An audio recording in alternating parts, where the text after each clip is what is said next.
Body count. ఇప్పుడు ఇది ఒక ట్రెండ్. ఎంతమందితో లైంగిక సంబంధం పెట్టుకుంటే అంత గొప్ప అన్నట్లుగా తయారైంది నేటి ఆధునిక సమాజం. ఈ దిక్కుమాలిన పద్ధతిని, విచ్చలవిడితనాన్ని ఓ పెద్ద విక్టరీగా ఫీల్ అయిపోతున్నారు కొందరు యూత్. రీసెంట్గా ఓ యాక్ట్రెస్ తన బాడీ కౌంట్ని 5 అని పబ్లిక్గా చెప్పేసి తానేదో దేశానికి సేవ చేసినట్లు నిజం చెప్పినందుకు గర్వంగా ఉందంటూ స్టేటస్ కూడా అప్డేట్ పెట్టుకుంది ఆమె. దిక్కుమాలిన గర్వం తెలుగు ప్రజల్లో ఓ పెద్ద చర్చకు దారితీసింది. ఇదే సమయంలో ప్రపంచవ్యాప్తంగా ఏ దేశ ప్రజలు ఎక్కువ మంది భాగస్వాములను కలిగి ఉన్నారనే విషయంపై అమెరికాకు చెందిన వరల్డ్ పాపులేషన్ రివ్యూ అనే ప్రైవేట్ సంస్థ ఆసక్తికరమైన విషయాలను వెల్లడించింది. Average number of sexual partners by country అనే పేరుతో 50 దేశాల్లో సర్వే నిర్వహించి ఓ నివేదికను విడుదల చేసింది. ఈ నివేదికలో మన దేశానికి ఎవరూ ఊహించని దిమ్మదిరిగిపోయే స్థానం దక్కింది.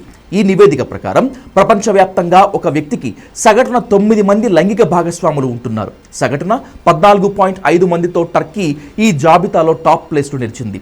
టర్కీ తర్వాత 13.3తో ఆస్ట్రేలియా, 13.2 మందితో న్యూజిలాండ్ వరుసగా 2-3 స్థానాల్లో నిలిచాయి. 10.7 సగటుతో అగ్రరాజ్యం అమెరికా 12వ స్థానంలో ఉంటే 9.8 సగటుతో బ్రిటన్ 21 స్థానంలో నిలిచింది. మొత్తం 50 దేశాల్లో ఈ సర్వే నిర్వహిస్తే పాశ్చాత్య దేశాలు ఊహించని విధంగా భారత్ ఈ జాబితాలో చిట్టచివరి స్థానంలో నిలిచింది. మన దేశంలో నమోదైన యావరేజ్ బాడీ కౌంట్ కేవలం 3 మాత్రమే. వెస్ట్రన్ కంట్రీస్తో పోలిస్తే ఆసియా దేశాల్లో ఈ బాడీ కౌంట్ చాలా తక్కువగా నమోదైంది. చైనా, హాంకాంగ్, వియత్నాం వంటి దేశాల్లో కూడా బాడీ కౌంట్ 4 లోపే నమోదైంది. ముఖ్యంగా భారతదేశంలో వివాహ బంధానికి, కుటుంబ వ్యవస్థకు సమాజంలో అత్యంత ప్రాధాన్యత ఉండటం దీనికి కారణం. ప్రపంచవ్యాప్తంగా ఈ బాడీ కౌంట్ విపరీతంగా పెరిగిపోతున్నా మన దేశంలో యావరేజ్ నెంబర్ కేవలం 3కు మాత్రమే పరిమితం కావటం మన వెనుకబాటుతనం కానే కాదు, మన సంస్కృతి మనకు నేర్పిన సంస్కారం. లవర్ కోసం పెళ్లి చేసుకోబోయేవాడిని, ఉంచుకున్న వాడి కోసం కన్న బిడ్డల్ని చంపే కసాయి మహిళల సంఖ్య 5-10 మాత్రమే. కానీ భర్త కోసం, కుటుంబ పరువు కోసం ప్రాణాలు కూడా పణంగా పెట్టే మహిళలు మన దేశంలో కోట్లలో ఉన్నారు.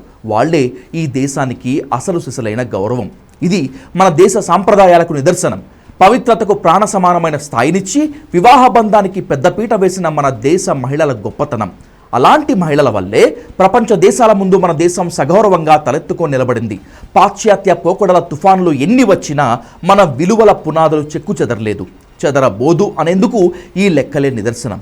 కుటుంబ వ్యవస్థను, నైతిక విలువలను గుండెల్లో పెట్టుకుని పూజించే మన భారతీయతకు దక్కుతున్న అసలు సిసలైన గౌరవం ఇది.